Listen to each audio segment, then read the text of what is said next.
10 easiest ways to make quick money.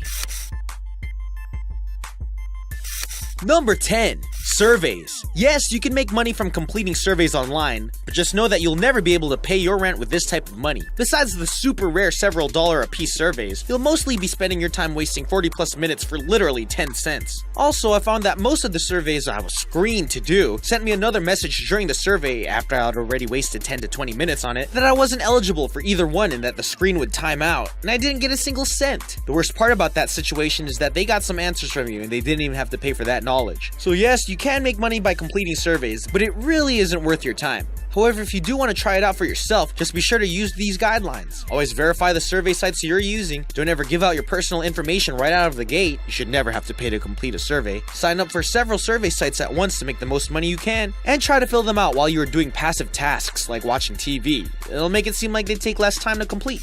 Number 9. Becoming a product tester. Product testing can be a good source of income for more than one reason. First, you usually get to keep the product you're testing, so there's that. Second, you get paid to give your opinion about something you're most likely going to buy and try out anyways. Now, keep that in mind, it is hard to just go out there and tell Xbox you want to test out their newest game, free of charge. Good luck with that. How you will need to start off is by reaching out to startups that have products that interest you. Ask if they'd like to trade their product for a testimony or a review of the item, free of charge. You get the item for free, and they get some free advertising. While this may not always work, it is best to start small and work your way up. The more products you review, the more credibility you will earn with bigger, better companies.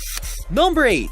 Start writing. Even if you are a little bit good at English, you need to consider this as one of your side jobs. For me, there are two major categories to writing for a profit, and that is blogging and writing ebooks. Blogging is writing for entertaining websites that are usually updated with new information. Writing an electronic book is writing an actual book, whatever genre, and selling it online, like through Amazon's Kindle section. When you start a blog, you want to find a topic on which you can speak about. Some of the best blogs out there are ones about food, family, and the home. It's easy enough to start, just find yourself a platform and start typing away. Some blog hosting sites are free, but some of the best ones cost a yearly membership fee. Be sure to find the one that is best for you. Also, the most important key to writing a blog is consistency. Make sure you are updating your site frequently and you are giving people more reasons to come back. You can make it profitable just by adding advertisements or writing guest articles. Making money by writing an ebook is easy enough as long as you have a good, interesting topic that you can write 50 to 250 pages about. After you write and proofread your work, you can upload it to Amazon and set your asking price. Now you'll be earning what is called a passive income with your book, as long as it's being purchased. It is possible to write enough ebooks to retire and forever collect those profits. Can you reach that level?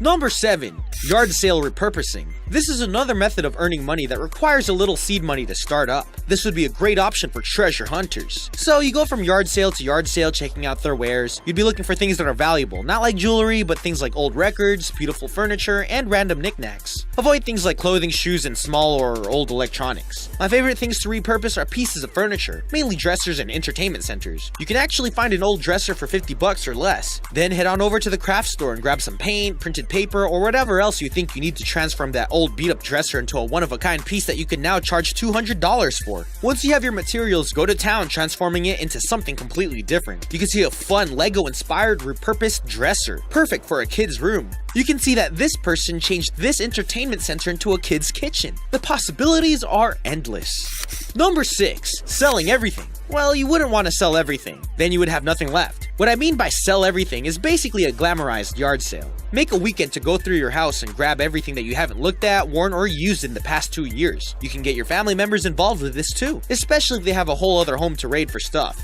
Gather your things up and set price points for each item and a date for the big event. Make sure you price your items reasonably so that people will actually buy them. Keep in mind, all of this stuff is used, so it should be priced as much. When the big day arrives, set up tables and furniture outside and lay out all the items you have for sale. Keep a secret spot for the money you earn and sit back and relax as your old stuff makes money for you. Easy, decently quick money with stuff you already have.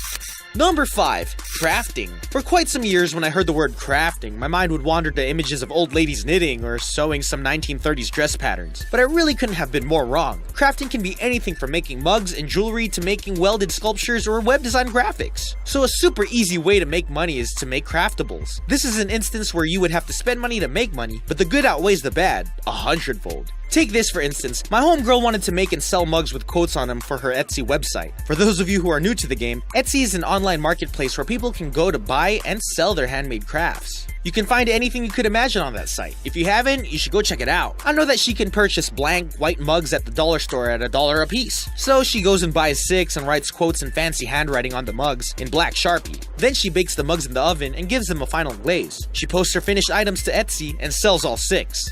Now, since she included shipping and handling in the original price point, she didn't have to come out of pocket for that. So after buying all the mugs and paying all the small posting fees on Etsy, she spent about $10, then ended up selling each mug for $6.50 each. That means that there's a $29 profit on top of the $10 she spent to make the money. See how easy it can be? Number 4. Sell your skills. Between sites like Coursera and apps like Skillshare, it should be easy for you to sell your skills to make some extra cash. In order to start making money this way, you need to do a few things first. Obviously, the first thing you need to do is compile a list of the things that you are good at. You could be good at painting landscapes, drawing faces, creating resumes, or making small crafts. Everyone is good at something. The hardest part is finding out not only what that is, but if it can be seen as profitable. After you've devised a list of your talents, do some online research and see what you can come up with for each skill. Look for things like what the top people are doing with their skill, how much they are selling it for, how they are adding value to their item, and how they are communicating with their loyal customers. Things like that you need to list out. Ask as many questions as you want. Just make sure and find all of the answers. Remember, start small, don't become frustrated, and you'll be able to go anywhere. By the way, if you do this one right, you could actually start your own business from finding and selling your skills.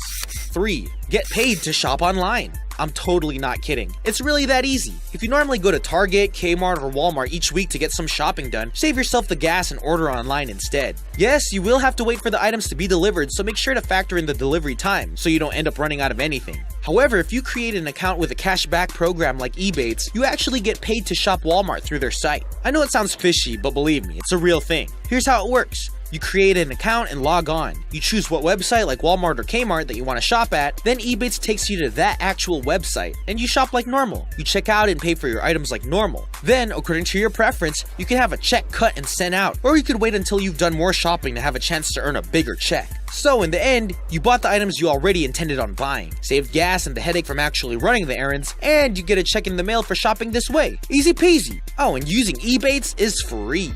Not a paid advertisement. Number 2. Selling information. Almost everyone has gone to school. It is a federal requirement after all, so the majority of us has some knowledge. What if you could harness that knowledge and sell it for a profit? Newsflash, you can! I'm not talking about going out and applying for a teaching position. I'm talking about working for yourself, just teaching others. Say you know how to write a resume, and your resumes look so professional that all of your friends and family members have asked you to redo theirs as well. Well, you can post an ad on a platform like Facebook or Craigslist and tell the world you know how to create resumes. It may take a while to get responses, but don't get discouraged. If you charge $25 per page and were able to get enough clients to do 5 resumes a week, well, of course that means you'd make $125 each week if all of the resumes were only 1 page each. You can do the same thing with templates, budget sheets. Almost any kind of knowledge can be turned into a profit. Number 1. Simply invest. We all know that sometimes you have to spend money to make money, and the same holds true for this. If you have a couple to several $1,000s sitting in your savings account, why not make that lazy money make more money for you? When you start investing, make sure you do thorough research and you consult with a professional. It takes as little as just $1,000 to start investing. If you're hesitant to get started, you can always opt for the robo-advisor to help you choose and make the investments for you. These days, there are dozens of different apps to help you get started by investing only a little at a time. For some of those apps, the investments are less than $100. If you want to get down and get your hands dirty, then save some money to the side for your investment. Pick some investments yourself and use an online trading platform. Investing may be a risk, but it can be a calculated one that could result in giving you some extra paydays. If you want to be able to stack cash like you see in this picture, you need to get off the couch and start doing something today. Well, that's it. Make sure to like, comment, and subscribe. And I'll see you guys next week. Deuces. For better.